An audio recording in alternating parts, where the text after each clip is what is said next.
Y en estos momentos estamos con Marcela Frías Pfeiffer. Ella es fonoaudióloga, es cofundadora del Centro Motiva, que es un centro donde reciben y tratan a diversos niños que tienen trastornos de neurodesarrollo, entre ellos apraxia del habla infantil, trastorno de espectro autista, TDAH, etcétera. Y nos va a contar más sobre cuál es el aspecto que se relaciona de la apraxia del habla infantil y la integración sensorial. Te queremos agradecer que estés aquí y como primera pregunta, queremos saber cuál es la igualdad, cuáles las similitudes o las diferencias que tiene la apraxia del habla infantil con respecto a otros trastornos del lenguaje y cuál es la relación con la integración sensorial. Ya, súper. Bueno, partir dándole las gracias por la invitación. Para mí yo ya he hecho hartos cursos en relación a este tema y siempre la idea es como compartir el conocimiento para que otros profesionales también se manejen y finalmente beneficiar un poco a los niños que presentan este cuadro y a las familias, porque igual es un tema arduo, difícil y los avances son lentos al inicio y eso va generando mucha frustración. Y pienso que si los papás y los profesionales y en el fondo todo el equipo que está alrededor del niño entiende un poco cuáles son las bases del cuadro, es mucho más fácil también entender la terapia y entender un poco cuáles son las diferencias entre un trastorno del lenguaje y la apraxia. Voy a compartir una presentación para que utilizar también un poco de información visual que siempre es necesaria y ayuda un poco a mantener la atención, pensando que estamos en un día sábado a las 6 de la tarde. Bueno, esta es la pregunta que yo creo que muchas personas, tanto profesionales como padres, se hacen. ¿Cuál es la diferencia entre la apraxia del habla y un trastorno del lenguaje? Porque uno como padre, yo también soy mamá de una niña de 5 años, cuando nuestro hijo presenta dificultades en la adquisición del lenguaje y va más tarde que los otros amiguitos o que los niños con desarrollo típico, uno se empieza a cuestionar y la primera alarma que aparece es probablemente mi hijo tiene un trastorno del lenguaje. Pero, y empieza un poco este andar y rotar de profesional a profesional, que yo creo que ustedes cuando conversamos también les pasó. Primero, muchas veces el diagnóstico de un trastorno del lenguaje, trastorno del lenguaje severo, trastorno del lenguaje expresivo, y los avances empiezan a ser lentos, los niños se disparan un poco en el desarrollo de la comprensión, pero la expresión sigue quedando ahí, los avances son súper lentos, y eso genera frustración. Y eso se debe un poco a la pregunta que tú me haces, ¿cuál es la diferencia? ¿Por qué los niños con trastorno del lenguaje muchas veces avanzan más rápido? ¿Y por qué si mi hijo no habla, igual que un niño con trastorno del lenguaje, tiene este otro diagnóstico que no siempre se realiza, el diagnóstico de apraxia? Entonces, bueno, para que podamos comenzar un poco, si vamos a hablar de apraxia, primero tenemos que tener clara cuál es la definición de este cuadro y cuál es la definición de praxia, primero que nada. Bueno, la apraxia son todas las secuencias de movimientos voluntarios que están dirigidos a una acción. Una apraxia puede ser lavarse los dientes, andar en bicicleta, abrocharse los zapatos, por ejemplo, vestirse, y el habla también es una apraxia. Ustedes me están mirando y yo estoy moviendo mi boca, mi lengua, mi mandíbula y mis labios en una secuencia para hablarles hoy día de este tema. Entonces eso también es una apraxia. Y cuando hablo de apraxia o de dispraxia, es una alteración en esta secuencia de movimientos y específicamente en la secuencia de movimientos relacionadas al habla. Bueno, el término, el cuadro, la definición del cuadro ha sido bastante controversial. Ahora yo creo que ya está mucho más claro, pero hace, no sé, 15 años atrás, cuando yo estaba en la universidad, era controversial. Porque no se sabía bien o no estaba bien especificado si era solo un trastorno de lenguaje o era un trastorno de habla. Entonces, una de las definiciones que se utilizaba más en ese tiempo lo catalogaban como un trastorno del lenguaje expresivo, donde el niño tenía una comprensión normal o casi normal en el fondo, pero tenía muchas dificultades para organizar los movimientos, para decir los fonemas, las sílabas y las palabras, y por lo tanto se veía que eran niños que tenían buena comprensión, pero un habla que era casi nula. Pero ahí esa definición nos habla solo como del trastorno del lenguaje y no considera las implicancias como motoras o sensoriales. Ya la ACHA el año 2006 ya empieza a definir el cuadro, hablando de que existiría una interrupción de los procesos sensorio-motores del habla. O sea, ya ahí hay claramente una alteración sensorial y una alteración motora. Y actualmente la definición de la ACHA, que se acerca mucho más a lo que ya conocemos como apraxia, la plantea como un desorden motor del habla, donde el niño presentaría dificultades para decir sonidos, sílabas y palabras, en ausencia de una debilidad o parálisis muscular. Y en este caso sería el cerebro, como dice ahí, el que tendría problemas para planificar los movimientos de las distintas partes del cuerpo, y en este caso de la mandíbula, los labios y la lengua que participan en el habla. Y para moverlos, sí, hacer una secuencia de movimiento con estas partes del cuerpo. Entonces, son niños que saben lo que quieren decir, pero es el cerebro el que tiene la dificultad para organizar los movimientos y finalmente ejecutar el movimiento con estos distintos movimientos musculares. Entonces, esa es la diferencia principal en los niños entre un trastorno del lenguaje y una apraxia. El trastorno del lenguaje, hay una alteración en el proceso cognitivo, en la ideación del mensaje. El niño le cuesta, depende del trastorno del lenguaje que tenga, pero en general le cuesta armar la idea, seleccionar las palabras, armar una oración y organizar la secuencia de sílabas para decirlo, pero no hay una alteración en la planificación de movimientos ni en la ejecución del movimiento. Es algo que está anterior a eso. ¿Y qué es lo que uno ve? Una de las principales diferencias y que se utiliza también como signo para hacer el diagnóstico diferencial es que los niños con trastorno del lenguaje uno los hace repetir una palabra de forma inmediata. O sea, yo le doy el modelo y el niño mejora en la producción. En cambio, un niño con apraxia al habla, yo lo evalúo a través de repetición inmediata, y si es que puede repetir palabras, porque en general cuando son niños más chiquititos tampoco pueden repetir palabras, pero si puede repetir, no mejora su desempeño. O sea, no le sirve que yo le dé el modelo auditivo para mejorar su ejecución. Tampoco les sirve mucho el modelo visual, que si hablamos un poco de la terapia más clásica para el trastorno del lenguaje, los tipos de mediación que se dan son las auditivas y las visuales. Y este tipo de mediaciones a los niños que tienen apraxia, si bien les sirven y se utilizan, en general cuando están partiendo sobre todo el tratamiento no son funcionales, entonces uno tiene que recurrir a mediación táctil propioceptiva. O sea, uno tiene que tocarlos y moverles la boca porque no basta con que miren. Entonces los niños se quedan mirando la boca y hacen estos como intentos pero finalmente no lo logran. Así que esa es como una de las principales diferencias en lo que es un trastorno del lenguaje y una apraxia. Ahora, hablando un poco de la otra pregunta que estaba relacionada, en relación a cómo se relaciona la integración sensorial con la apraxia del habla infantil. No sé si voy muy rápido conversando. No. Entonces, si vamos a hablar un poco también de integración sensorial, los sentidos son amplios, los más clásicos que uno le enseñan en el colegio, que uno está acostumbrado a como racionalizar en la vida cotidiana. Está el gusto, la visión, la audición, el olfato, y el tacto.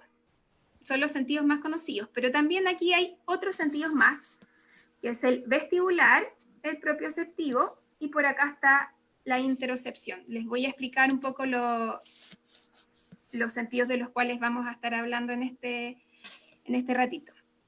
Primero está el tacto, y el tacto es el sentido que recibe información de temperatura, información de discriminación, y tiene una función protectora porque también recibe información de temperatura. Entonces, cuando uno está frente a un estímulo que puede ser nocivo, se desencadena una respuesta refleja para protegernos de este estímulo.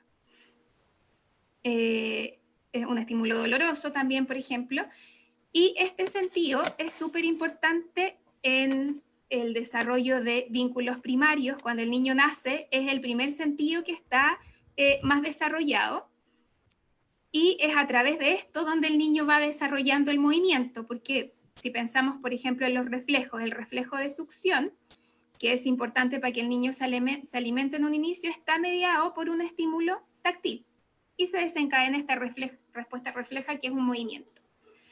Entonces, es súper importante en el desarrollo de vínculos primarios, en la habilidad para empezar a explorar el entorno, en la seguridad emocional, que se va desarrollando a través del apego que realiza primero con las personas de cuidadores primarios, en el fondo, con sus vínculos primarios.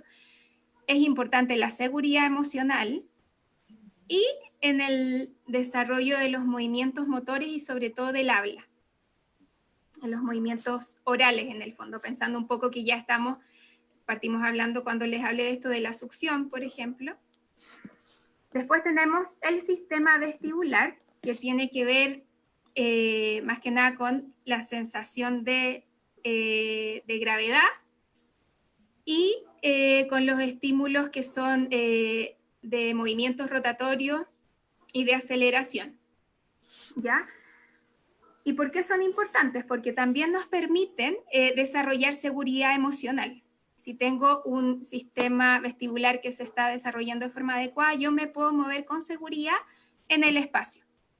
Y por lo tanto también tendría que ver con las relaciones de interacción, con el desarrollo socioemocional, y también tiene una función importante en el desarrollo del lenguaje.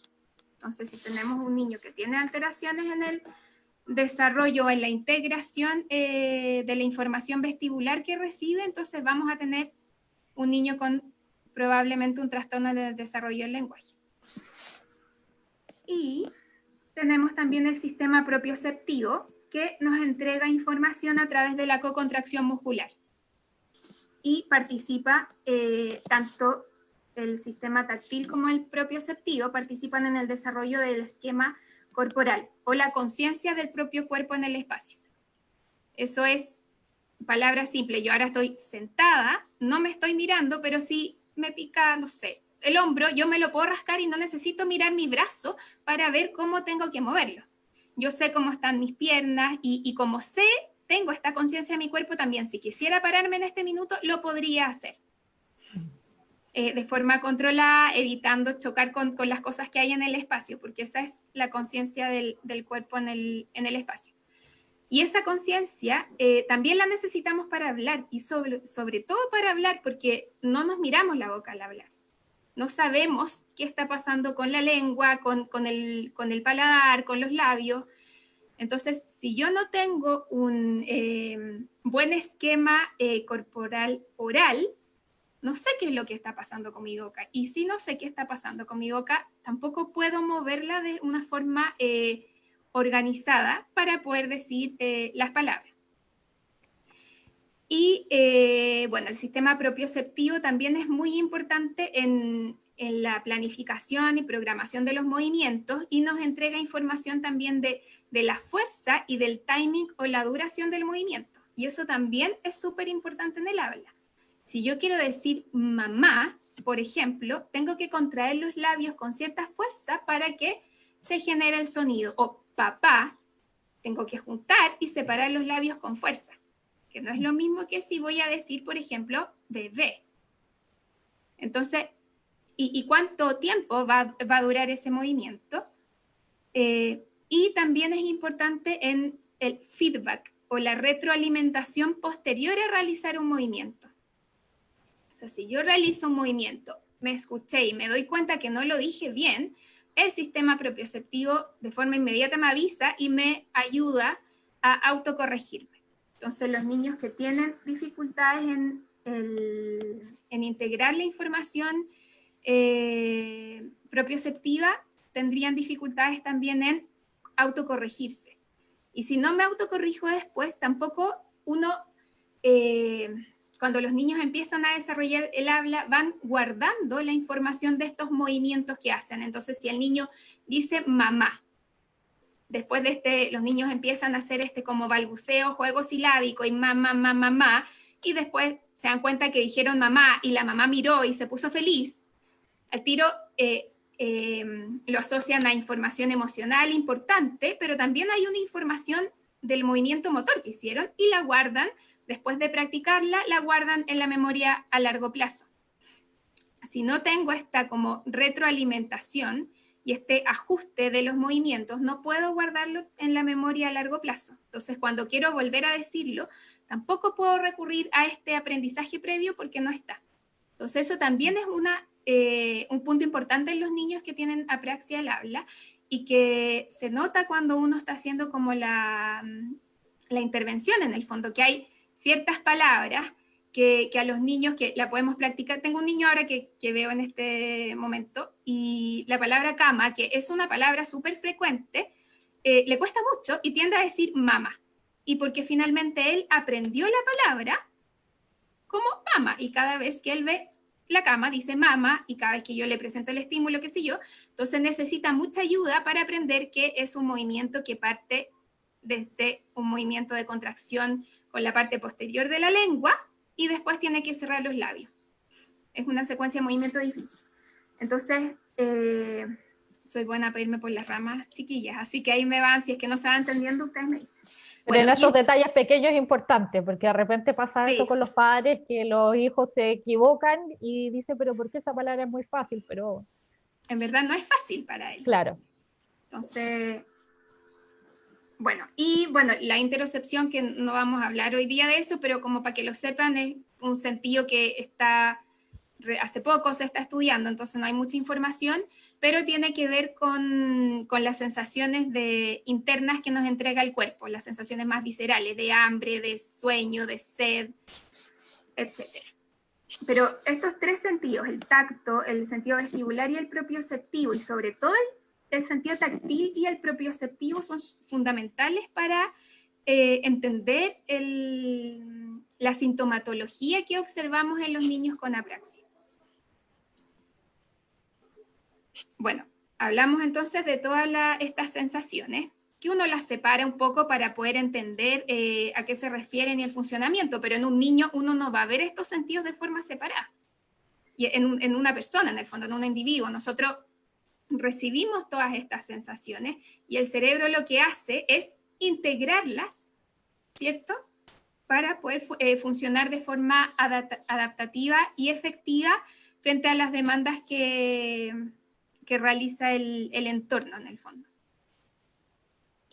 Entonces, no sé si hay preguntas hasta el momento para que podamos ir como resolviéndolas en el minuto o si a ustedes les va surgiendo alguna pregunta. No, todavía no nos hacen preguntas, pero sí nos han dejado hartos saludos desde Colombia, desde Argentina y desde distintas partes de Chile, así que ojalá que si en medio de la presentación tienen alguna consulta que hacer, la vayan registrando y nosotros podamos conversarlo junto con Marcela. Sí, porque la idea es que igual esto sea como también un pimponeo de preguntas y las dudas no vayan quedando ahí sin resolver. Bueno, entonces, con lo que ya conversamos, yo creo que dejamos un poco más claro cuáles son las diferencias entre un trastorno del lenguaje y una apraxia y cómo podemos ir relacionándolo con el tema como sensorial.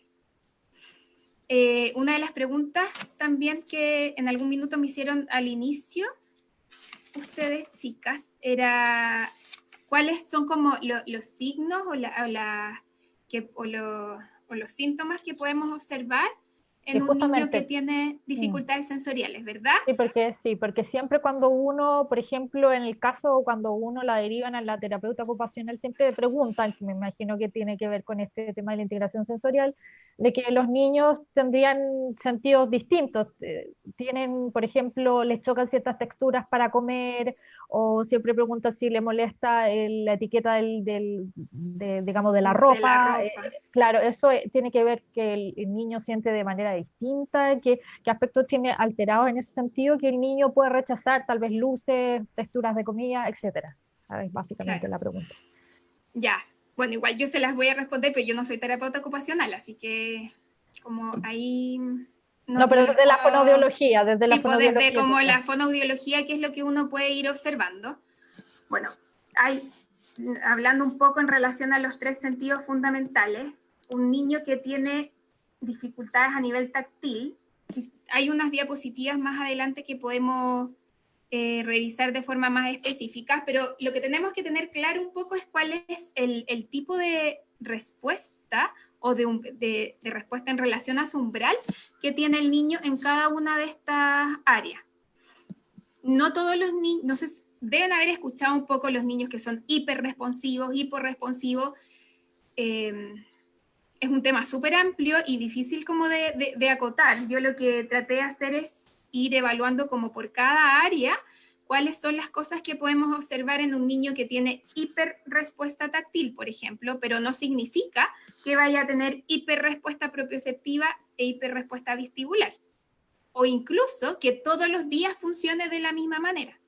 Entonces, lo vamos a revisar, pero teniendo un poco estas consideraciones, que no es que un niño con hiperrespuesta a este nivel funcione igual en los otros niveles.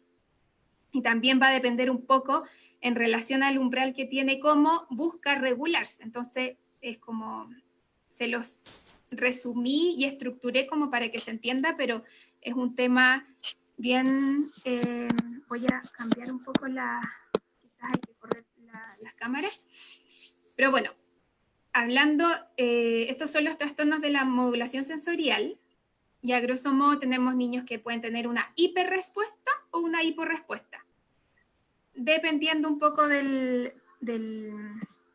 área que estamos hablando. Pero, por ejemplo, un niño que tiene una hiperrespuesta a nivel táctil, o sea, su umbral es muy bajito, entonces recibe esta información táctil y su respuesta es exagerada porque está como, su umbral es bajo, entonces siente rápidamente la información táctil y de forma intensa. Entonces, ¿qué podemos observar?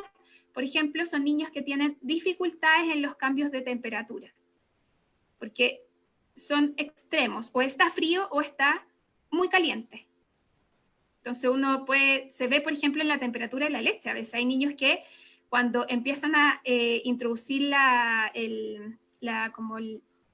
fórmulas artificiales y cambian de la lactancia materna, que sale a una temperatura igual al cuerpo en el fondo, y empiezan a introducir esta leche, los papás generalmente les sirve la leche calientita, porque es rico tomarse algo caliente y hace frío, pero los niños no quieren tomarse la leche. Y muchas veces los papás empiezan, no, que no le gustó esta leche, le compro otra, que la mamadera, que no sé qué, y a veces es la temperatura, que no está en un término medio, o está un poquitito más arriba, pero el niño la siente muy caliente. O por ejemplo, eso se puede observar cuando van a bañar a los niños en la tina. O sea, mi hija tiene algunas cosas sensoriales, entonces yo todavía tengo temas con el agua, para bañarla en el agua de la tina, tiene que estar a una temperatura, para mí, yo no me podría bañar en esa agua porque la encuentro muy helada, pero ella la encuentra bien. Si yo le subo un poco la temperatura, ya no puede porque es muy caliente, o la percibe muy fría. Entonces, eso es un niño que tiene una hiperrespuesta táctil, por ejemplo. Muchos niños presentan dificultad en la alimentación para pasar, por ejemplo, de la alimentación papilla a alimentos más sólidos. Ahora, ojo, no todos los niños con apraxia presentan dificultades en la alimentación. Siempre se habla de que sí, y eso a veces, a mí no me ha tocado ver que todos los niños presentan problemas en la alimentación, pero es frecuente.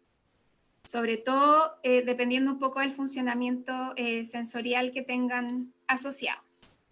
Entonces, un niño que tiene una hiperrespuesta táctil, por ejemplo, en la alimentación también tienden a evitar tocar la comida y los utensilios de la comida. Entonces, son niños que uno les da el alimento con la cuchara y abren los labios para no tocar la cuchara, o prefieren no tocar los alimentos. Entonces, son niños que se saltan etapas, por ejemplo, en el desarrollo de la alimentación, como es el agarrar los alimentos con los dedos, el food finger, donde el niño va sacando comida con sus dedos, se la saltan porque prefieren no tocar la comida.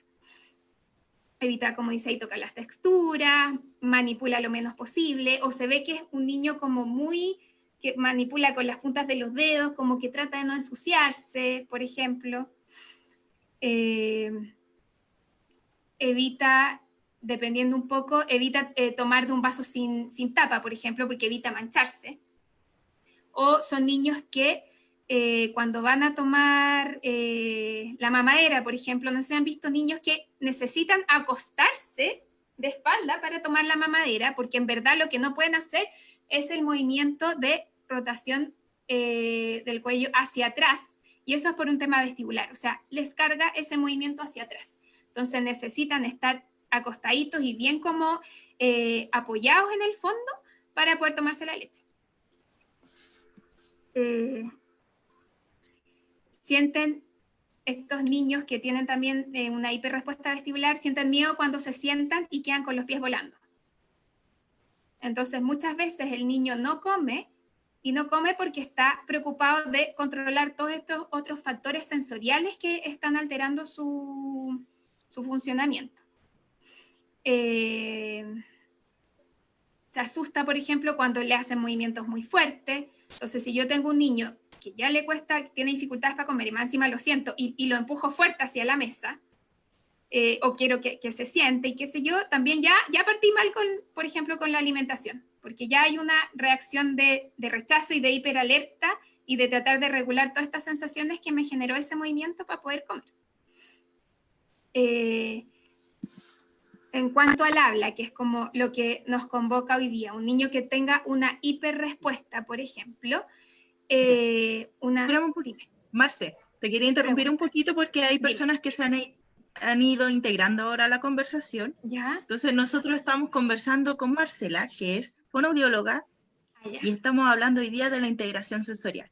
Entonces al principio Marcela nos explicó de todas estas características porque nosotros estamos acostumbrados a conocer los sentidos como más básicos, pero Marcela nos ha ido explicando en su presentación que hay otros aspectos y otras dimensiones que también es importante observar, siempre con el ojo clínico, por supuesto, de la terapeuta indicada o de personas que se han especializado en esto, y por eso es que Marcela nos está dando todas estas características, apuntando a los niños y las niñas con dispraxia verbal.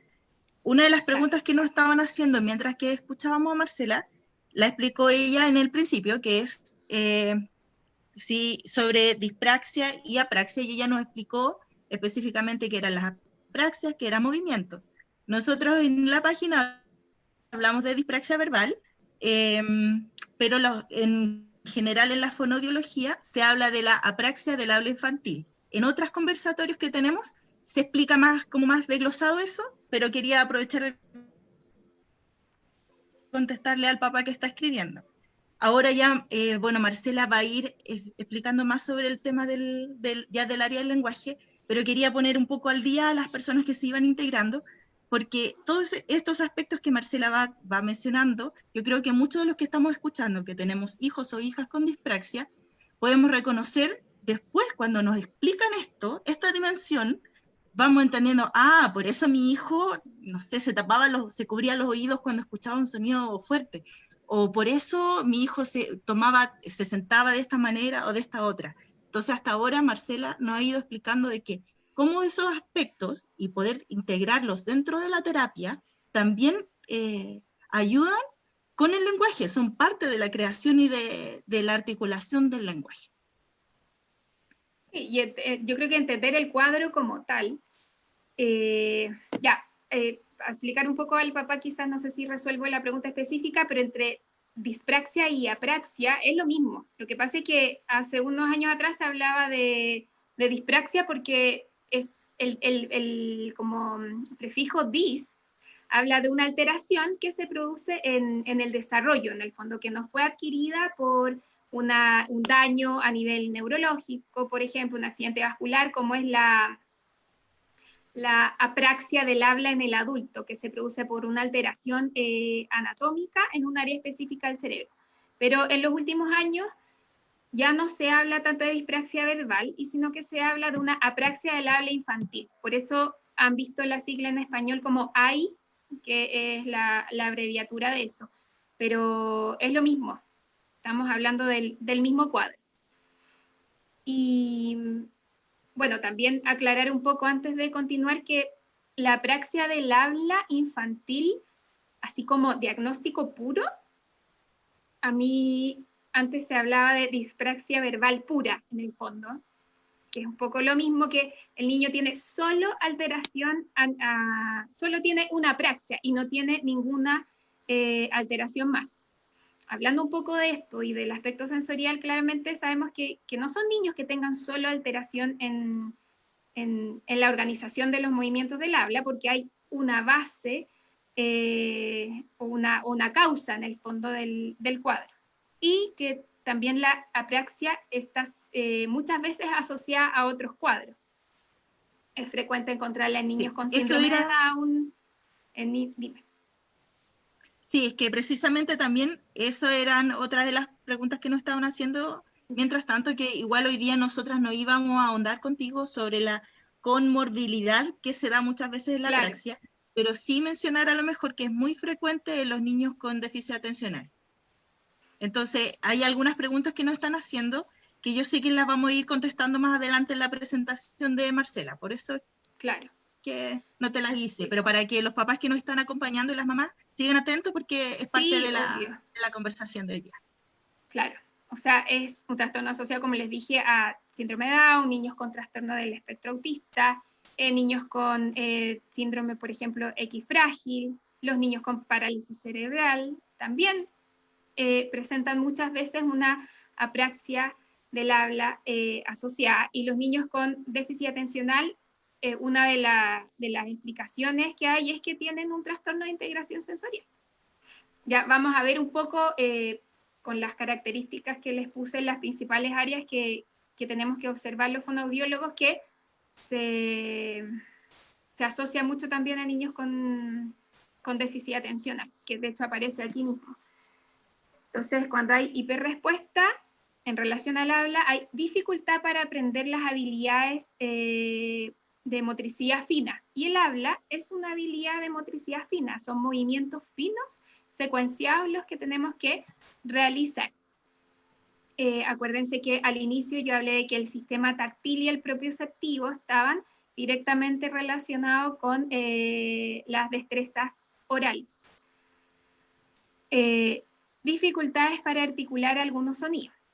Si hablamos, volvemos hacia atrás al inicio de la conversación, cuando yo les dije que había una dificultad para desarrollar el esquema oral, la conciencia del propio cuerpo, y además para realizar el automonitoreo.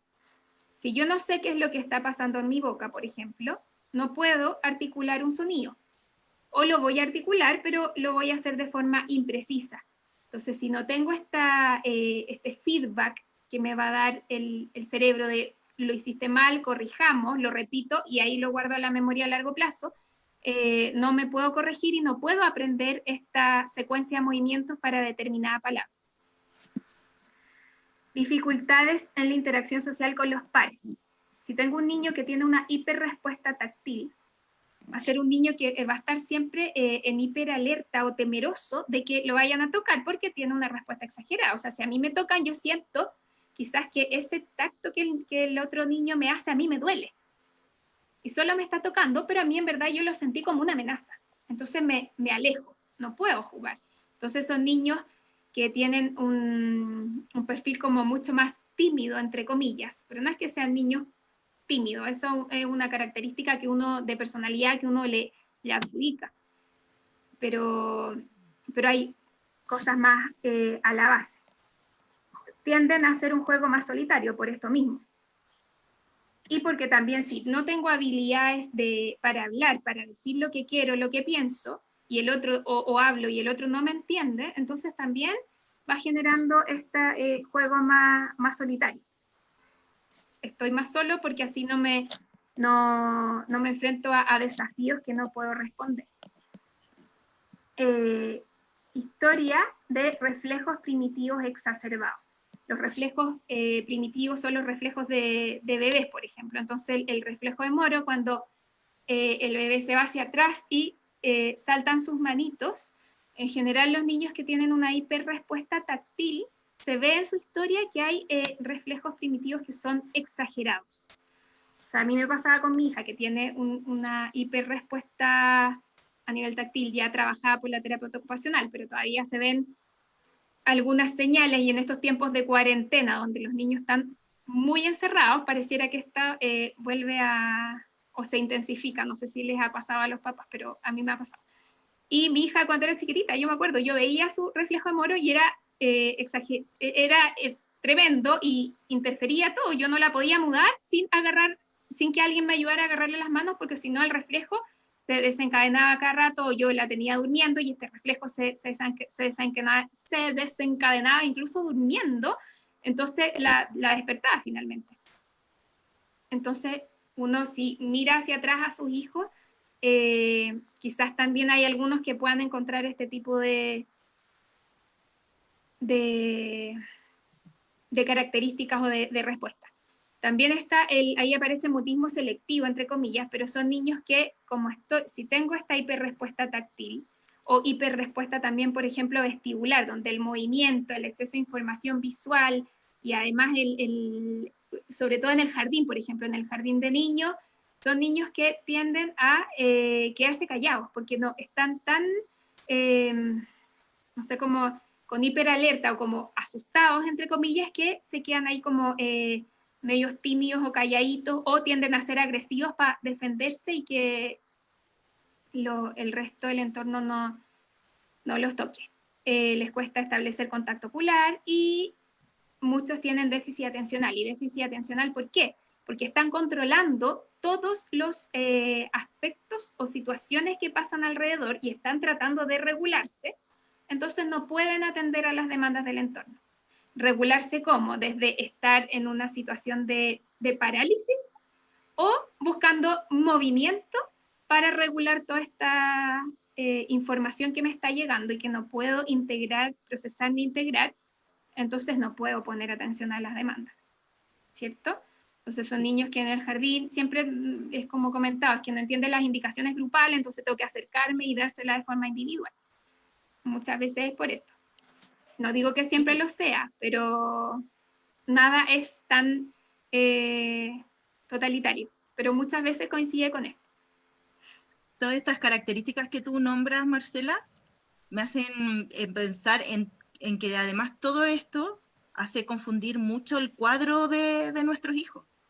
Entonces, también cuesta mucho llegar al diagnóstico de la dispraxia verbal, porque todas estas características son propias también de otras condiciones.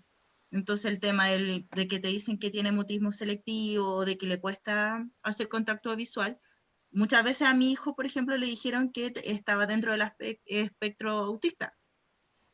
Y también hasta grande, cuando de repente él necesita pisar muy fuerte o necesita moverse, o en el jardín teníamos mucho problema porque él, si pasaba corriendo cerca de los niños, cerca de los compañeros, los botaba, porque él iba con una embestida distinta a la de los niños.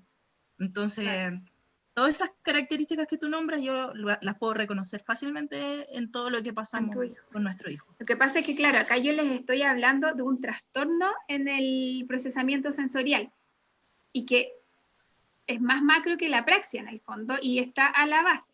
Entonces, muchos de los niños que tienen apraxia presentan todas estas características en estas distintas áreas.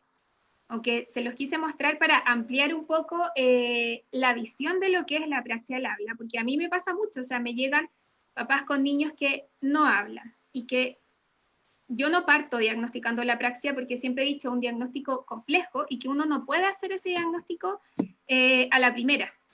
Y de hecho se habla que es un diagnóstico evolutivo, o sea, que se ve en la evolución de la terapia. Muchas veces me pasa que pienso, el niño tiene como todos los signos de que puede ser una apraxia, y finalmente en un mes de terapia veo que avanza, que logra. O sea, tengo un niño ahora que también estoy viendo que lo empecé a ver en marzo y pasó todo esto de la pandemia y lo retomé ahora hace poco. Y en marzo era un niño que no repetía palabras, que no imitaba. Y tenía harta dificultad, y yo me quedé pensando que quizás él tenía esta apraxia del habla. Ahora lo retomo de nuevo y es un niño que se está comunicando solo con la última sílaba. Entonces vuelve a aparecer. Dije, o sea, quizás tiene esta apraxia, veamos, pero a no sé, unas 2 semanas, un mes de sesiones, el niño ya está diciendo palabras de 2 sílabas y ha incorporado un montón de otros fonemas. Entonces ya con esa evolución, a mí me descarta la apraxia, porque la apraxia es un cuadro donde los niños avanzan muy lento. Y que tienen, bueno, y esto, volviendo un poco a la idea inicial de esto que les empecé, les dije que soy dispersa y me voy por las ramas. Pero me llegan estos niños entonces que tienen este problema de habla y que no habla, y son niños muchas veces que tienen buena comprensión, no siempre, y los papás se enfocan mucho en el habla porque es lo que está como lo más visible en el fondo. Los papás no nos fijamos mucho en el juego porque nosotros siempre jugamos con nuestros hijos y disfrutamos, independiente, no sabemos si el juego es adecuado a la edad o no. Nosotros jugamos y disfrutamos a lo que al niño le gusta jugar. Entonces, para nosotros el juego no es algo que uno observe. Uno no se fija si el niño come solo o se viste solo, porque en general si el niño no lo hace, uno lo hace y uno no se cuestiona mucho si está en la edad o no. Pero si el niño no me dice mamá ni papá y tiene 2 años, sí que me doy cuenta y me lo cuestiono, porque es lo más visible y lo que uno más cotidianamente y culturalmente conoce del desarrollo de los niños. Y uno tiene cómo comparar con los compañeros del jardín, de la sala cuna, del parque, hijos de amistad y qué sé yo. Entonces llegan pidiendo, o sea, que uno evalúe el habla, que haga en el fondo el diagnóstico, pero uno como fonoaudiólogo no especialista en el tema sensorial, que eso es como de terapia ocupacional, pero uno puede observar ciertos signos que nos generan alerta y podemos darnos cuenta que hay otras áreas más afectadas y que si uno solo se enfoca en el habla, que es como la punta del iceberg de todo lo que hay a la base. Entonces, creo que para todos los profesionales y los papás también es súper importante considerar esto, porque los niños, los individuos somos seres integrales, no separados en distintas áreas, ¿cierto? Y el cerebro funciona de forma integral. Entonces, si yo estoy trabajando solo el habla, que es como la parte superior del tronco del árbol, y lo sensorial está en las raíces, si tengo una afectación a nivel de las raíces, no saco nada con estar haciendo terapia sobre una parte que está en el tronco, porque finalmente los avances, van a aparecer avances, pero van a ser lentos en el tiempo, y finalmente todos nos vamos frustrando. Se va frustrando el niño, principalmente, porque o sea, si no hay sensación de logro en una terapia para el niño, sensación de logro con estímulos externos, o sea, dije esto y me entendieron, y ahora puedo decir frases y me puedo ir comunicando más, por ejemplo.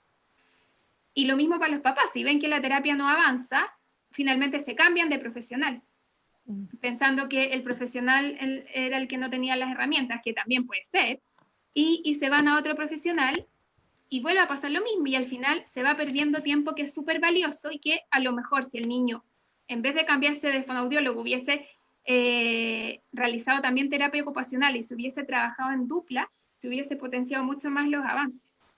Entonces creo que para mí la importancia de esto es que se amplíe un poco más la visión del cuadro y que se entienda que la terapia tiene que ser integral y que hay muchas cosas que están implicadas en lo que finalmente uno ve que es un niño que le cuesta organizar los movimientos para el habla. Ya, entonces sigamos. En el juego no está directamente relacionado con el habla, pero son cosas que también podemos ir observando en relación a esta hiperrespuesta sensorial. Tienden a ser niños que son un poco más obsesivos a veces y tienden a hacer estos juegos de seriación, de ordenar. Les molesta que haya como una cosa, un cambio en el patrón visual, por ejemplo, del juego. Y ahí ese es un signo, una característica que uno también puede observar en niños que tienen un trastorno del espectro autista, ¿verdad? Entonces, muchas veces estos cuadros, cuando está la parte sensorial afectada, sin una intervención, es difícil hacer el diagnóstico diferencial, y muchas veces son niños que uno al inicio los ve como que tienen un trastorno del espectro autista, un posible trastorno del espectro autista, y después de la terapia, finalmente, sobre todo la terapia sensorial, el cuadro se va limpiando y uno ve que era una apraxia del habla finalmente, o al revés, muchas veces se va configurando el cuadro del trastorno de espectro autista, la apraxia va cediendo, uno va avanzando con los años de intervención y se va configurando de forma más clara el trastorno del espectro autista. Entonces, por eso el diagnóstico también, hacerlo al inicio es tan difícil, y por eso yo creo que muchos de los papás que pueden estar viendo esta charla les ha pasado que van de un profesional a otro un poco buscando la respuesta o el diagnóstico más acertado. Bueno, conducta obsesiva, juego de seriación, rechazo del juego grupal, que ya también lo habíamos tocado en el punto anterior, rechazo de actividades deportivas, o sea, si tengo una hiperrespuesta vestibular, por ejemplo, y acuérdense que el sentido vestibular participaba en integrar la información que venía dada por el sentido de gravedad y también por los movimientos de aceleración lineal o de giro, o sea, en relación al movimiento y el juego, las actividades deportivas implican esto, correr, saltar, darme vuelta, qué sé yo. Entonces, lo evito, porque no me gusta en el fondo esta sensación de movimiento. Entonces prefieren juegos más sedentarios. Prefieren, por ejemplo, jugar con las niñitas a que jugar con los niños. Por ejemplo, las niñitas son más, en general, más tranquilas, son de jugar más a juegos más sentadas, por ejemplo. Dificultades en el desarrollo de la motricidad gruesa. Los juegos tienden a ser mucho más limpios, no les gusta mucho ensuciarse y jugar con barro, por ejemplo, pero no todos, ojo, son como ciertas características que pueden o no estar presentes en los niños con apraxia. Lo mismo, evita juegos en el exterior, en los parques. ¿Por qué? Porque los parques es un lugar donde están súper expuestos a estos desafíos de subirme a un juego, tirarme por el refalín, columpiarme, por ejemplo, y además hay otros niños, y hay perros y animales también, entonces toda esa combinación de estresores ambientales, no lo quiero, prefiero no jugar o estar muy apegado a mis papás para sentirme seguro. Por eso solicitan ayuda constante del adulto. El adulto es como el escudo para protegerme de todos estos desafíos sensoriales. Son mucho más miedosos, tienden a moverse de forma más cautelosa, más temerosa. O sea, no son niños arriesgados para nada. Entonces lo que uno ve en general, que los niños cuando son chiquititos tienden a ser más arriesgados porque miden un poco menos el peligro, con ciertos márgenes obviamente. Estos niños no, son demasiado precavidos, estando alerta a toda la información que le entrega el entorno. Y por lo mismo tienen dificultad para hacer amigos, muchas veces tienen dificultad en pasar de una actividad a otra también. Y tienen, muchas veces uno puede observar reacciones del sistema nervioso autónomo, por ejemplo, taquicardia, o se ponen como rojitos en el fondo, porque se activa también el sistema simpático y parasimpático en relación a todos estos estresores, que es lo mismo que nos pasa a nosotros cuando nos enfrentamos a una situación que nos genera alerta y estrés. También nos pasa eso, pero somos adultos y tenemos las habilidades para poder controlar. Ya, recordar para la gente que se ha ido incorporando que no todos los niños que tengan una hiperrespuesta táctil, que generalmente es lo que se asocia a los niños con apraxia del habla, no siempre van a tener una hiperrespuesta vestibular y una hiperrespuesta propioceptiva. Así que ojo con eso, pero la hiperrespuesta táctil suele estar presente en los niños con apraxia del habla. Y que es importante de considerar y de tener en cuenta al momento después comenzar la terapia fonoaudiológica también, por sí, lo de los inputs, ¿cierto? Sí, o sea, es súper importante porque en general está como bien reconocido la terapia PROM, que es una terapia táctil kinestésica, donde yo tengo que tocar al niño para ayudarlo a hacer el fonema, que es súper útil y funcional y necesario, pero si tengo un niño que tiene hiperrespuesta táctil, no va a querer que lo toque. Y en el fondo va a terminar odiando la terapia fonoaudiológica si estoy todo el rato tocándole la boca, y creo que lo principal en una terapia es que el niño esté motivado, porque si no está motivado, en verdad no va a aprender y vamos a perder la sesión y los papás el tiempo y la plata y toda las esperanzas que tienen puestas en el tratamiento. Entonces, yo creo que la terapia tiene que ser súper integral y considerar las características sensoriales del niño para poder establecer los objetivos y los tipos de mediación que yo voy a utilizar. En algún minuto hablamos también de cuáles son los cursos de especialización y las terapias que hay y todo. Yo creo que hay un montón de cursos. Y hay mucha gente que también, otros profesionales me preguntan, ¿hago el curso de PROMAPES? Bueno, sí, es súper bueno, pero no es la única herramienta que tenemos que utilizar en un niño con apraxia. Es una de las tantas. Y si esa no me resulta, tengo que buscar otra para poder ayudar a este niño que está teniendo dificultades, considerando las características del cuadro, que es esta dificultad para organizar los movimientos y teniendo en cuenta que la información auditiva y visual sola no va a ayudarlo a realizar los movimientos que necesitamos. Claro, además de que esa era la importancia de incluir todo este tema dentro de nuestro listado de conversatorios, porque siempre la apraxia del habla, las primeras cosas que nos va a decir quien lo diagnostique o nuestro médico tratante, va a ser que la terapia fonoaudiológica debe ir acompañada con la terapia ocupacional. Sí. Y cuando uno no conoce nada del tema, uno recién se está integrando, nosotros como papás vemos desde afuera, desde la salita, desde el otro lado del vidrio, vemos que nuestros hijos juegan. Y vemos un gimnasio maravilloso, lleno de cosas, y los vemos jugar. Claro. Y no todos los profesionales tampoco explican cuáles son las actividades, qué sé yo, y tienen que ver con todo lo que estamos hablando ahora. Tienen que ver con trabajar todas esas características, trabajando todo lo sensorial de lo que Marcela nos está hablando hoy día. Entonces, en el fondo, ir entendiendo todas estas características y conociendo esta información, también nos ayuda a entender el cuadro y a ir entendiendo la génesis del tratamiento que va a tener el niño o la niña con dispraxia. Claro. Y bueno, voy a hablarles como cortito de esta parte para que podamos después ir solucionando algunas preguntas que puedan surgir. En cuanto a hablamos de la hiperrespuesta y ahora vamos a hablar de la hiporresponsividad o la hiporrespuesta, cuando en el fondo el umbral está muy alto, entonces la información que me llega no es suficiente, entonces yo necesito buscar más información o mi cuerpo no, la información que me llega es insuficiente, entonces mi cuerpo responde menos a las demandas en el fondo.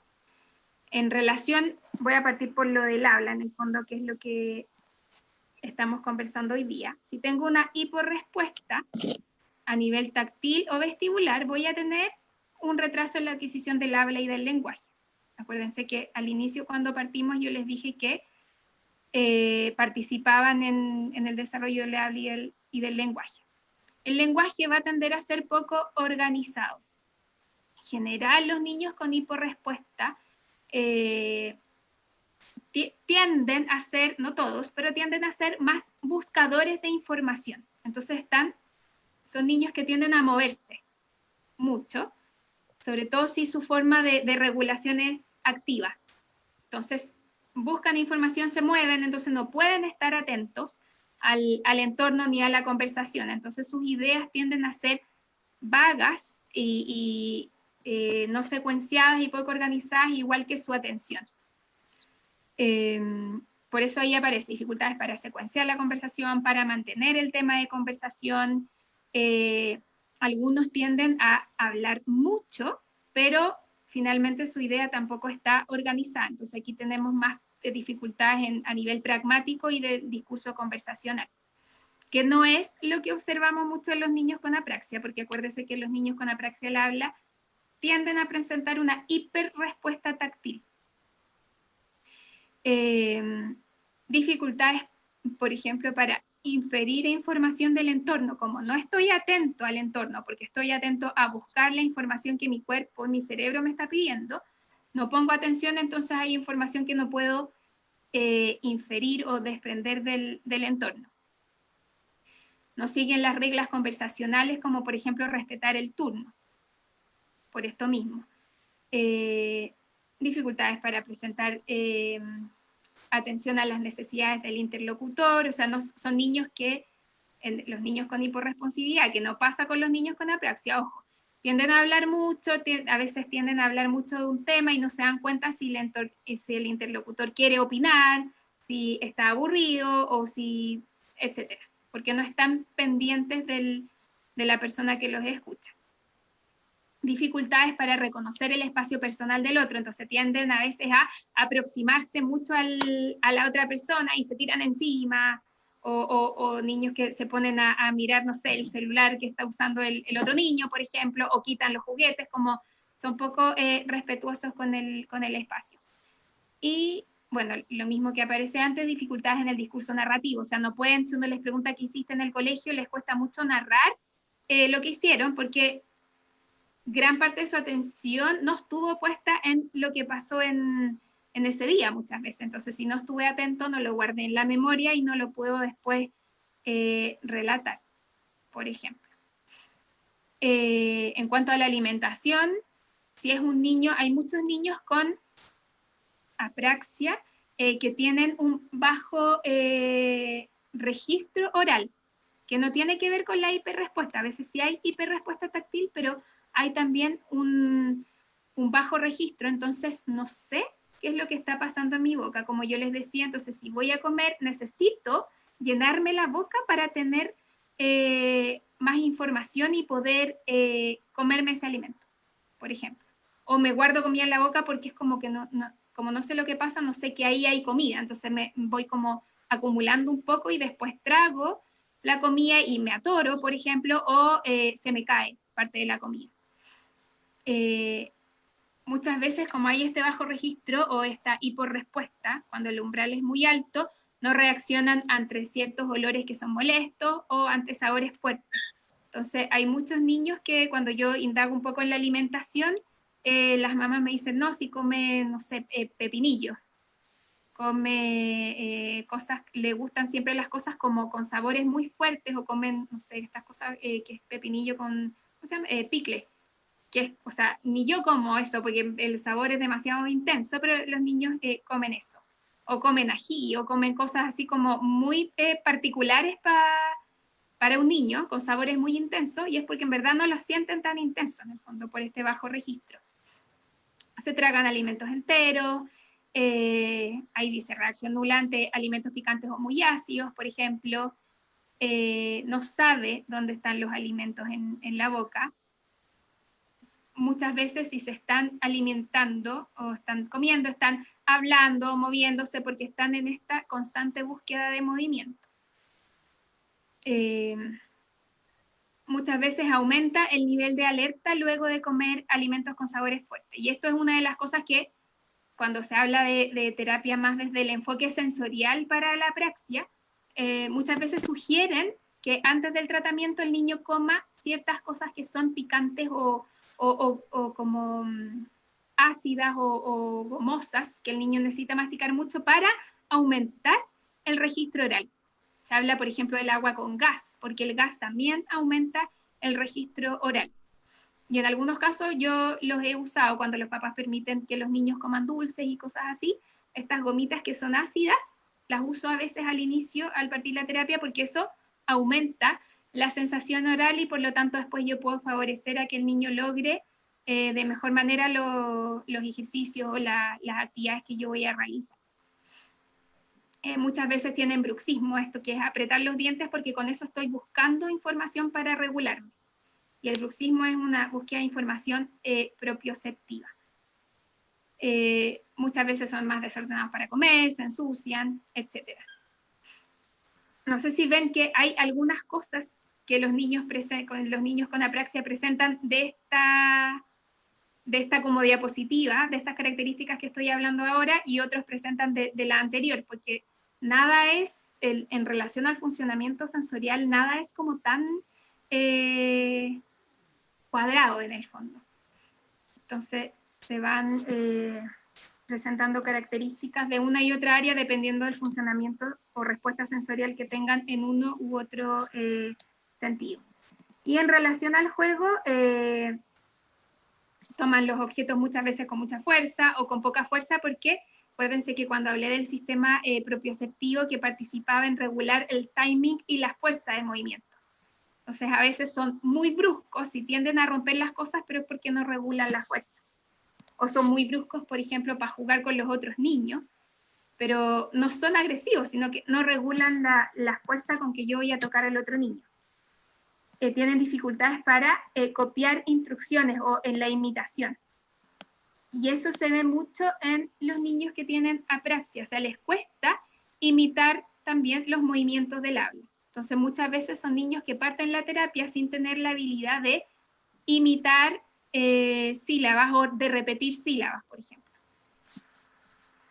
Permanecen poco tiempo en un juego, tienden a buscar en uno u otro lugar, abren cajas, observan y después se paran y abren y buscan otro juguete, etc. Son muy desorganizados.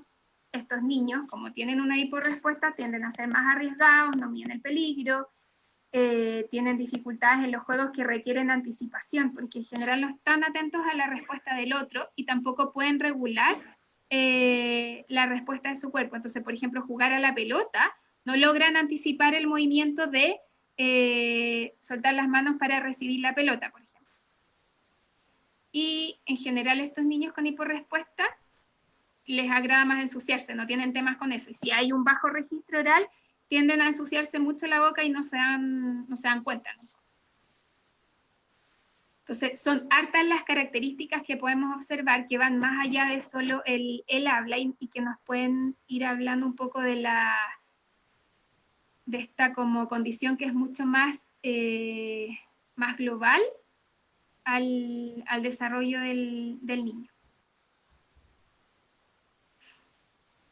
Marcela, Cuéntame.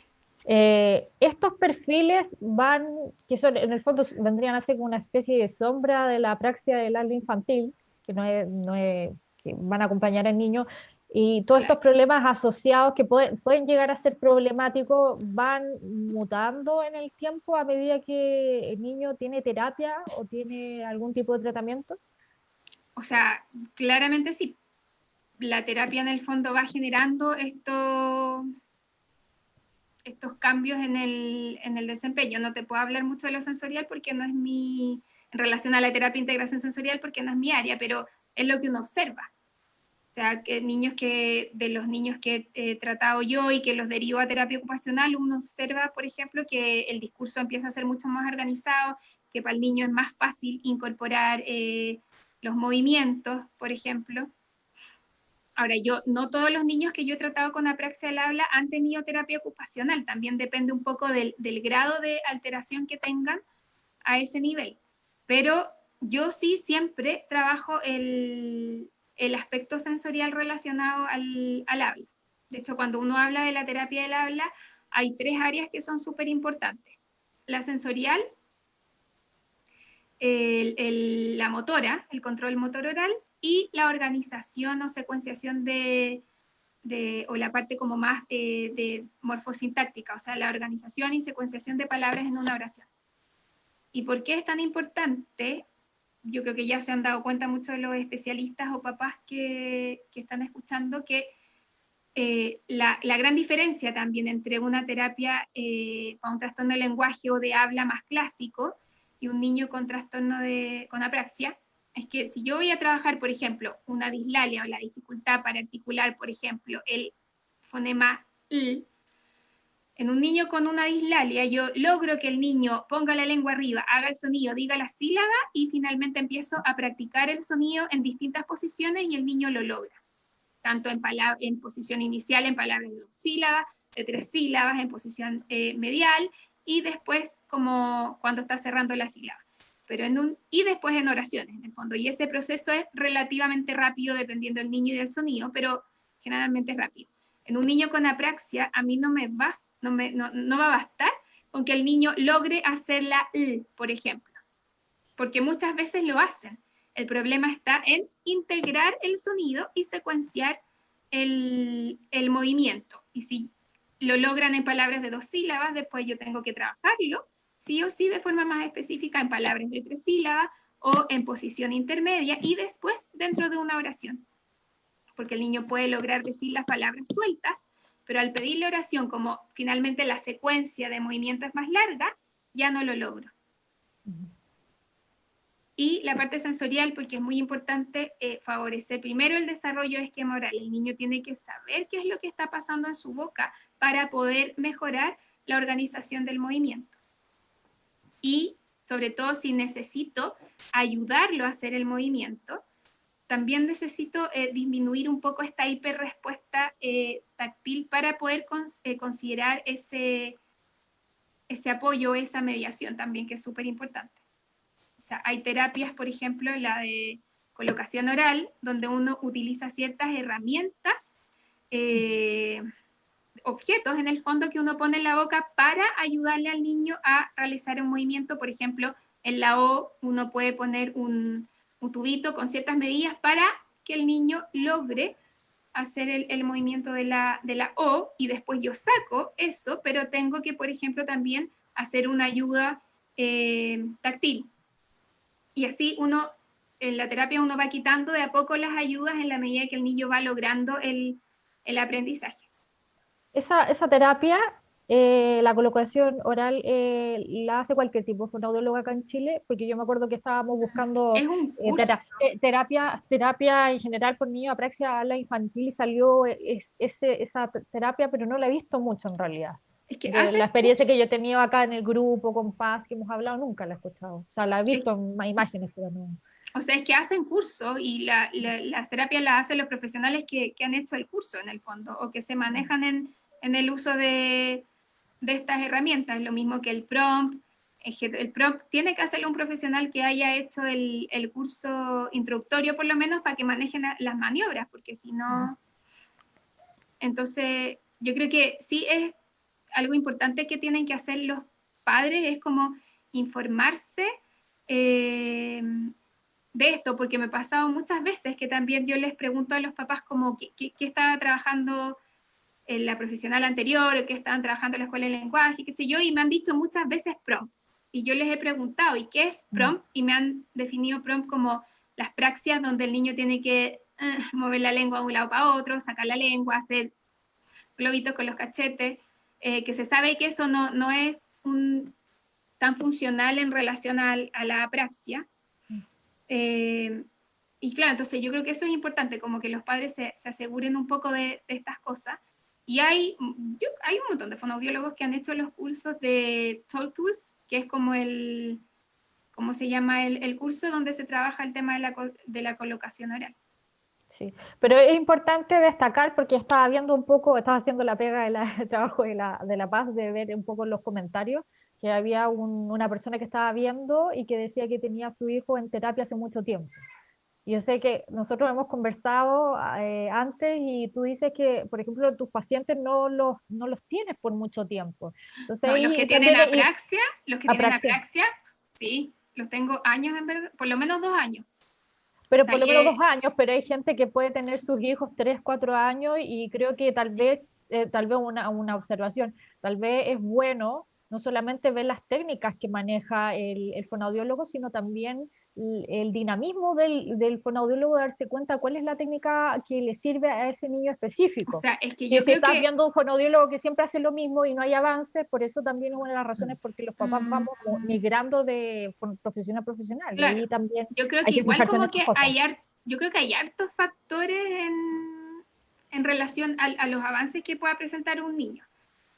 Partiendo por el propio niño, en el fondo, cuáles son las alteraciones. O sea, el desarrollo de los individuos está dado por factores madurativos, los genes y también la experiencia del ambiente. Yo creo que es 50 y 50, quizás poco menos, pero hay muchos factores que inciden en el desarrollo de un niño. Entonces, primero están las condiciones propias del niño, que en el caso de la apraxia hay muchos niños que no solo presentan la apraxia, si es que hay afectación cognitiva también, va a ser un niño que le va a costar mucho más avanzar también. O sea, que pone otra barrera, otra dificultad a la apraxia que ya tiene. Por ejemplo, si la terapia es, o sea, acá en Chile estamos en situaciones muy distintas a las que hay, por ejemplo, en Estados Unidos y en otros países, donde muchas veces las terapias son gubernamentales, por ejemplo, o la gente tiene mucho más acceso a hacer una terapia más frecuente, porque se plantea que la terapia para la apraxia tiene que ser por lo menos 3 veces a la semana. Yo nunca he visto a un niño 3 veces a la semana, siempre 2 veces. Los niños con apraxia siempre los veo 2 veces a la semana, es lo ideal, y uno nota las diferencias en cuanto al avance en el tratamiento. Y a los niños que veo una vez a la semana, también por una cosa de recursos, de tiempo y un montón de factores, los veo una vez a la semana, pero me aseguro de que los papás sigan con el tratamiento en la casa, porque ya hablamos desde el inicio, la apraxia es un cuadro sensorial y motor, ¿cierto? Y también lingüístico, pero principalmente sensorial y motor. Entonces, basándonos un poco en el aprendizaje motor, para que se genere un aprendizaje movimiento, yo necesito una práctica frecuente para poder automatizar ese movimiento. O sea, pensemos un poco, yo creo que la mayoría de los que estamos acá aprendimos a manejar, no sé si algunos se acuerdan, yo me acuerdo de mi proceso de aprender a manejar. Manejar también es una apraxia, es una secuencia de movimiento, y uno al principio primero uno va aprendiendo de a poco. Enciendo el auto, una cosa, muevo el manubrio para un lado y para otro, qué sé yo, pero no necesito ni que me hablen, no puedo distraerme, y lo hago todo concentrado, y soy torpe, y se me para el auto, y me sale mal, y qué sé yo, y después finalmente es un aprendizaje automático. El aprender a hablar es lo mismo. Entonces, cuando estamos con un niño en terapia y seleccionamos un poco los objetivos, y los objetivos para la terapia general, o como lo hago yo, y como se plantea un poco en la teoría y en los estudios, es como seleccionar de forma muy progresiva y paulatina cuáles son los desafíos que le vamos a exigir al niño. Entonces, muchas veces parto de lo que el niño ya tiene, cuáles son los sonidos que el niño tiene, y le pido una estructura silábica que el niño pueda decir. Una sílaba, 2 sílabas, aumento a 3 sílabas, y de ahí voy de a poco seleccionando los estímulos. Pero si esa terapia se hace solo una vez a la semana cuando va al fonoaudiólogo, y finalmente eso después no se practica, y esa lista de palabras que en el fondo seleccionamos no se ven nunca más en la semana, y vuelve al fonoaudiólogo, ese niño en verdad nunca va a avanzar, y puede estar 4 años en terapia y va a estar en verdad pegado a lo mismo. Entonces, también la familia también es fundamental en el trabajo de un niño con apraxia. Por eso esto de las sesiones a puerta cerrada, en el caso de un niño con apraxia, no siempre son buenas. A veces es necesario porque el niño no funciona bien con los papás adentro y qué sé yo, pero entonces la labor como papá y profesional es preguntar después qué hiciste, cómo lo refuerza en la casa. Y yo creo que ahí la responsabilidad es como bidireccional, y tiene que ver también, yo creo, con todo lo que ha pasado en este último tiempo, a nivel global, como un cambio de paradigma en el fondo. Los papás son parte importante del equipo, y sobre todo ahora en esto con la teleterapia, yo creo que la labor de coterapeuta pasó a ser primordial, porque ahora, por ejemplo, la teleterapia en relación al prompt y qué sé yo, todas las mediaciones físicas, yo no las puedo hacer por la pantalla. Entonces yo se las he tenido que enseñar a los papás, siempre se las he enseñado, tanto en la terapia presencial y en la que no, pero en este minuto la responsabilidad que tienen los padres de generar cambios y llevar las actividades que uno hace en la sesión al entorno cotidiano es fundamental. Entonces yo creo que también analizar por qué un niño no avanza en la terapia es multifactorial. Hay que ver como todos estos factores y ver cuánto es lo que yo estoy practicando y siendo agente de cambio de mi hijo en la casa. Para todo tipo de diagnóstico, no solo la apraxia, pero en el caso de la apraxia se nota mucho. O sea, si no hay práctica cotidiana, el niño, en verdad, por mucho que uno maneje todos los cursos habido y por haber y especialización, el niño no va a avanzar. Bueno, y además de la periodicidad de la terapia, hemos hablado también varias veces de la importancia del terapeuta ocupacional dentro de la terapia, y es una de las preguntas que nos hacían algunas personas en el chat, sobre si es bueno contar con la terapia ocupacional para ver más avances en la terapia de un niño o una niña con apraxia. Y yo creo que después de todas las conversaciones que hemos tenido, la respuesta sería que sí, que es importante contar con la... Yo creo que es importante partir con una evaluación y saber un poco cuál es el perfil de funcionamiento y si el niño tiene alteraciones a nivel sensorial en otras áreas, porque me ha tocado trabajar con niños que solo tienen esta apraxia y en verdad no han necesitado terapia ocupacional, pero no es lo más frecuente. Entonces sí, yo creo que es importante contar con una evaluación de un terapeuta ocupacional para conocer el perfil de funcionamiento y ver si es que es necesario tener una intervención. Ya. También desde tu experiencia en la terapia de la dispraxia, preguntaban sobre el pronóstico de la dispraxia. Tú nos has contado más o menos cuándo les das el alta y cuánto tiempo pasa un niño o una niña por tu consulta hasta que tú le das el alta. Y nos preguntan, yo creo que es una pregunta que resuena mucho en la cabeza cuando uno comienza a escuchar que tu hijo tiene este diagnóstico, ¿cómo es un adulto con dispraxia? Y nos preguntan en el chat si es algo que se supera. Ya, igual si es algo, igual, yo entiendo que la pregunta es si es algo que se quita. Si se te... Sí, ya, volvemos ahí como al mismo punto. Hay que saber cuál es el diagnóstico real del niño, porque no siempre solo tienen apraxia del labio. Acuérdense que es un trastorno que puede ir asociado, por ejemplo, a un trastorno del espectro autista. Entonces, si hablamos solo de la apraxia, sí, es un cuadro que va avanzando y los niños lo van superando si tienen la terapia adecuada, la dedicación y todo lo que ya hemos conversado.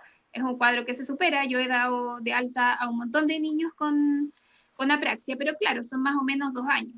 ¿Y qué es lo que aparece? No he visto, no he conocido nunca a un adulto o sea, yo llevo 13 años trabajando, pero no me ha tocado ver niños de adultos que tengan apraxia del habla, pero lo que se plantea en los estudios es que en el fondo desarrollan el lenguaje, a veces tienen problemas en el aprendizaje de la lectoescritura, por lo tanto igual muchas veces tienen que seguir con ciertos apoyos, y si no, igual siguen presentando ciertas dificultades en la articulación cuando se enfrentan, por ejemplo, a palabras nuevas o a palabras que son muy largas y muy complejas. Eso es como lo que se plantea, y en la teoría también describen que en general los niños con apraxia del habla están como en terapia hasta más o menos los 9 años.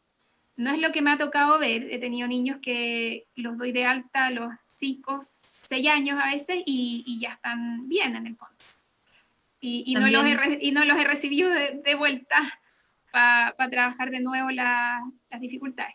Marcela, ¿tú recibes niños grandes? También para saber eso, si tú recibes un niño y lo das de alta a los 6, seguramente lo tuviste a los 4 años, pero tú has tenido niños grandes de 5 o 6 años empezando la terapia. O sea, ahora último, como el año pasado recibí un niño de 4 años y medio más o menos, en general, que recién le estaban haciendo el diagnóstico y que había estado, claro, muchos años en escuela de lenguaje y no había avanzado nada. O sea, había avanzado en la comprensión y en otros aspectos, pero en relación como a la parte del habla había tenido muy poquitos avances.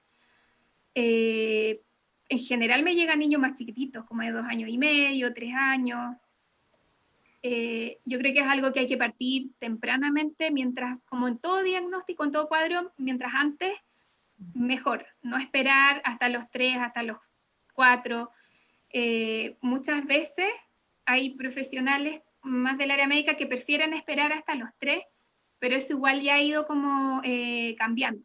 Pensando un poco, un niño de 2 años tiene que ya estar empezando a armar frases de 2 palabras, por lo menos, incluso antes. Entonces, un niño que ya a los 2 años uno ve que se sigue comunicando con gruñidos, que es irritable, que todo lo apunta y que es muy irascible y tiene muy poca tolerancia a la frustración y no dice ninguna palabra y se comunica solo con algunos sonidos y sílabas, a los 2 años yo ya me tengo que cuestionar y estar pensando en que algo no va bien. Bueno, y en relación... Pero la apraxia es un cuadro que en general se supera si tuvo el tratamiento adecuado. Claro, porque nos preguntan... He conocido también a qué edad comenzar. Yo creo que los 2 años es una buena edad para partir una terapia. Si veo dificultades antes, consulto antes, en verdad. Yo creo que no hay que esperar. Pero en general a mí me llegan niños de 2 años y medio. he conocido, no personalmente, pero por una colega con la que, Sandra, que es con la que hago el curso, que no pudo estar hoy día, de un caso que se lo derivaron y era un niño de 11 años que estaba en una escuela especial, creo. Y claro, ella lo vio y al final, después de las evaluaciones, se dio cuenta que era un niño con apraxia, que nunca había sido tratado. Y tenía 11 años y no era capaz de comunicarse de forma verbal. Entonces, este niño nunca se le hizo el diagnóstico. Y porque, claro, hace 10 años atrás la apraxia igual era un cuadro bien poco conocido a nivel global y por los fonoaudiólogos. Yo creo que recién hace un par de años se está haciendo más conocido a nivel más general, pero hace 10 años atrás yo creo que ni siquiera los fonoaudiólogos manejaban tanta información de las terapias y de la frecuencia, de todo lo que había que hacer en el fondo para tratar este trastorno que era distinto a lo que uno estaba acostumbrado a ver. Entonces, sí, es un cuadro que en el fondo no se supera solo, que tiene que tener una terapia, una frecuencia adecuada, si no, el niño puede derivar en ser un niño que no se comunica de forma verbal. Claro, bueno, y además recordar que tú también lo dijiste durante tu exposición, que es un diagnóstico en desarrollo. Entonces, si nosotros asistimos normalmente en el control sano, y hay muchos de los casos de las familias que han llegado a la agrupación, que vamos consultando de por qué este retraso en el habla, sin embargo se nos pide que esperemos hasta los 3 años, que es cuando está como tipificado en nuestro país, que hay un retraso en el habla. Sin embargo, la idea es poder consultar antes, para responder a la pregunta que nos estaban haciendo. La idea es que, aunque el diagnóstico se pueda dar después, la terapia se puede comenzar desde más pequeños, como nos dice Marcela. Cuando María Sol le pregunta si le llegan niños grandes y ella nos responde sí, niños con 4 años y medio, imagínense que a mi hijo lo diagnosticaron recién a los 5 años y medio. O sea, ya es muy tardío. Ojalá, en cuanto personas que nos estén acompañando hoy día y que trabajen con población infantil, recomendar siempre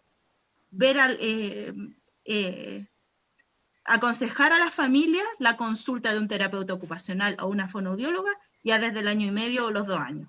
Es algo que sí se puede hacer.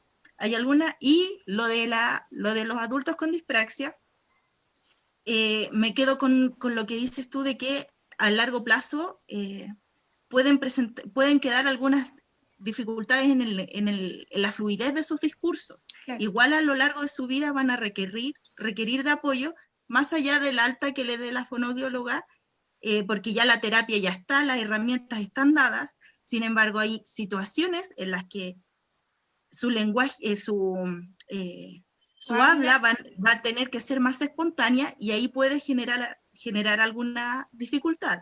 A mí, como mamá de un niño con dispraxia, me sirvió mucho encontrar y leer los testimonios de un chico inglés que se llama Mikey.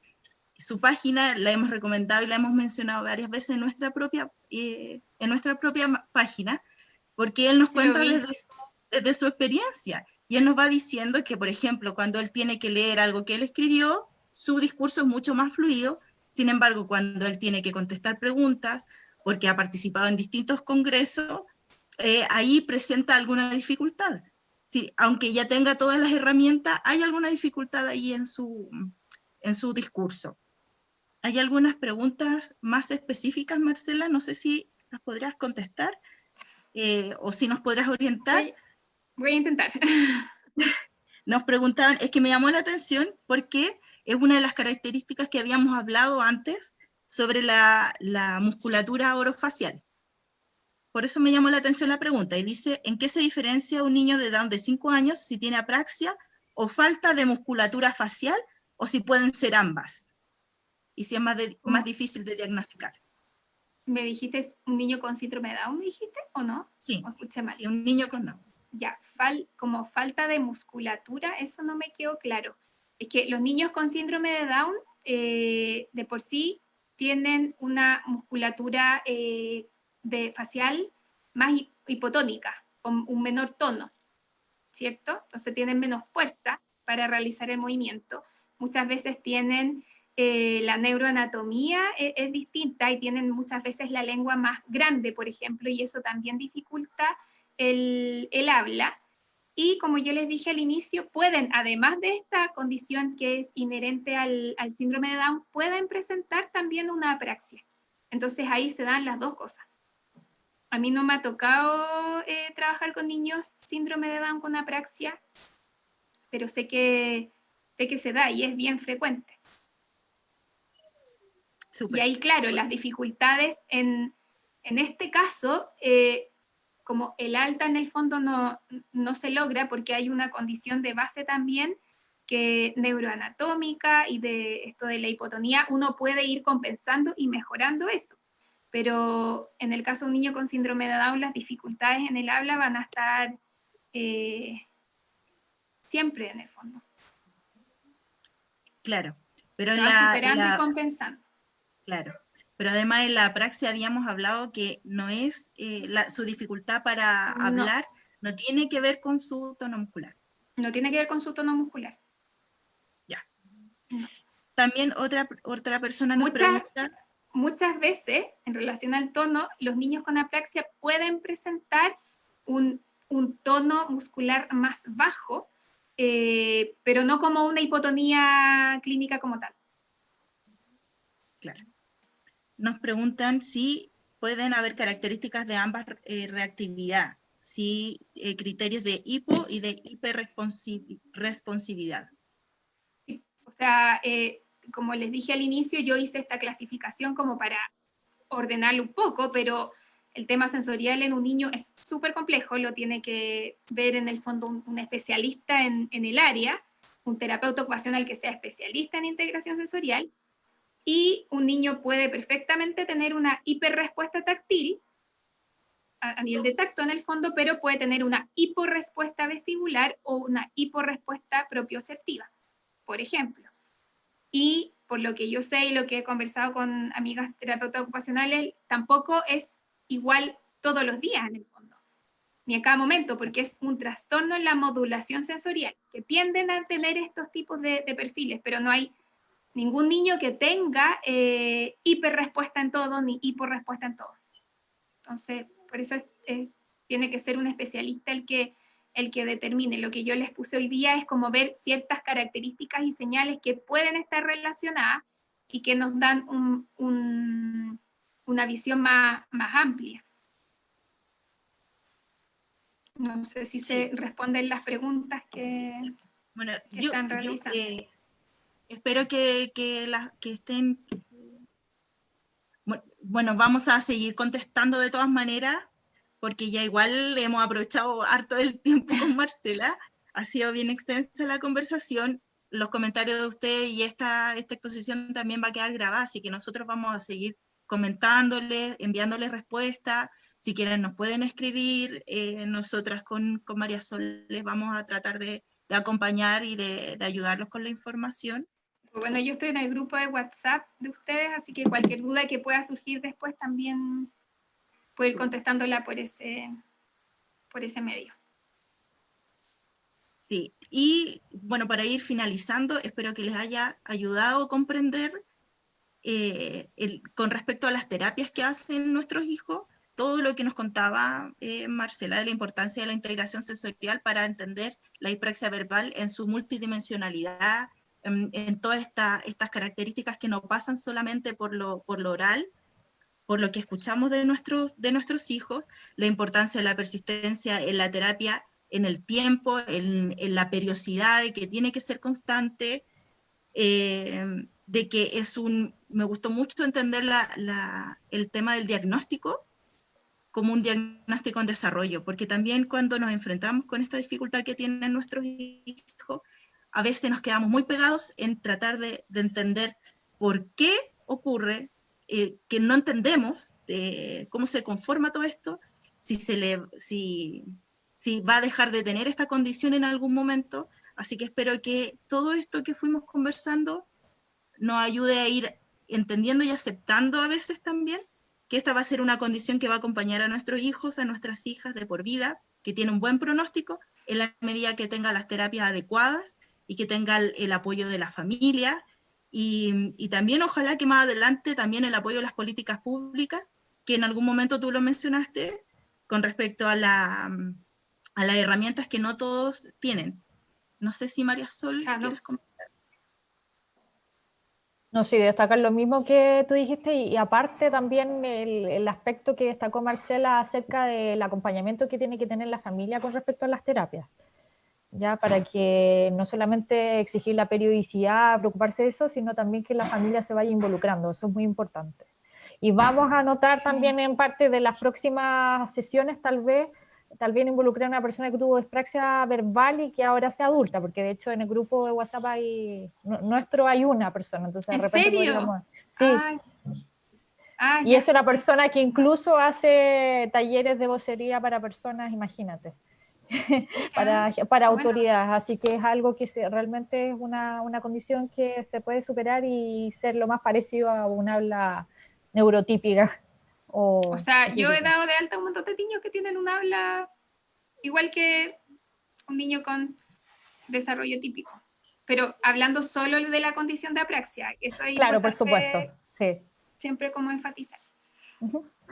Sí, nuestra idea es contarle, bueno, también contarle a la comunidad que nos está acompañando, que nuestro propósito es seguir con estos conversatorios por lo menos una vez al mes. Si les interesa conversar de algún punto en especial, ojalá nos puedan escribir, nos puedan comentar sobre qué cosas les gustaría que discutiéramos, algún especialista en especial que les gustaría que invitáramos para poder ir resolviendo más dudas, ir abarcando toda esta dimensionalidad que tiene esta condición.